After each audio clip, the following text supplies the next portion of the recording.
Anytime you're envisioning anything, you want to create these safe spaces that folks can access, not just the one time or the two times, but for the always and forever. As we built relationships and worked together to improve our community during this crisis time, this next phase is really exciting because it brings about a bit of hope. My hope is that this plan will allow Iowa City and the surrounding communities to be the best place to live in the next 10 to 15 to 20 years.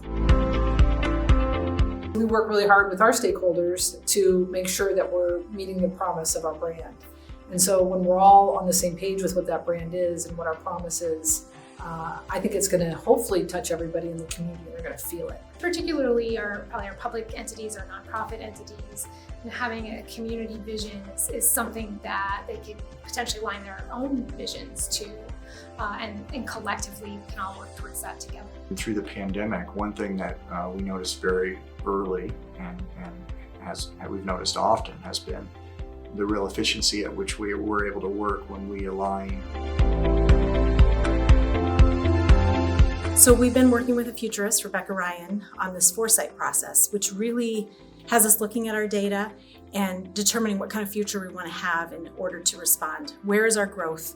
What are the areas of deficit? And it's been really an interesting process. What I really like about it is that it's been very inclusive. We're looking to engage all sorts of voices, as well as voices who normally aren't at the decision-making table.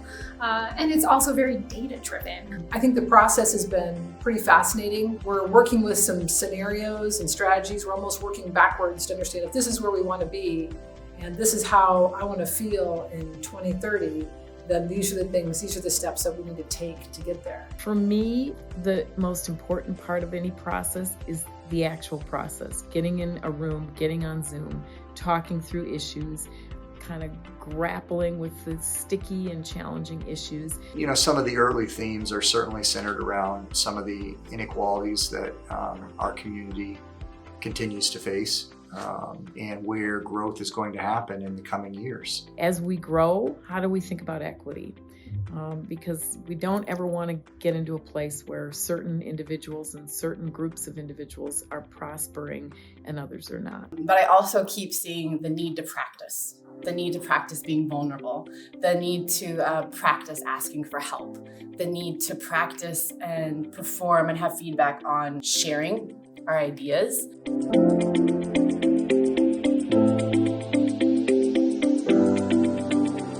We have a website. It's icareatogether.com. If you go to that website, and there's a About Better Together 2030 page.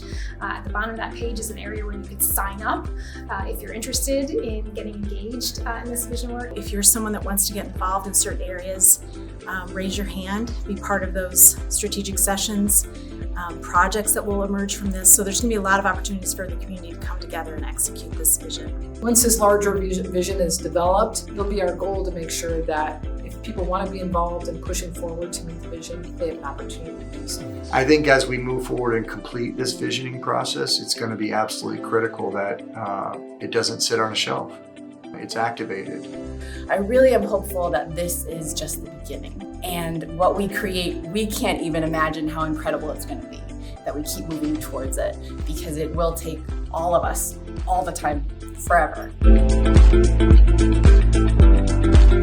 With strategic foresight, we intentionally leave the past behind. So this process is a visioning process. It's about trying to see into the future and then create a future that can be shared by the community. The Big Sort is a tabletop game that anybody can play, and what we did for Johnson County was we identified 36 trends, and then we dealt those trends out, and then we just discussed and frankly debated.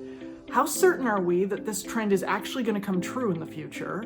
And if it does come true, how much impact will it have? We're almost 3/4 of the way through the process. We're in the process now where we've identified 10 possible strategies that will give us a 2030 that we can all be proud of and will bring prosperity for all of us. And now we're asking the community, both through circles, the circle process, and through online feedback, which are their priorities and what we've missed.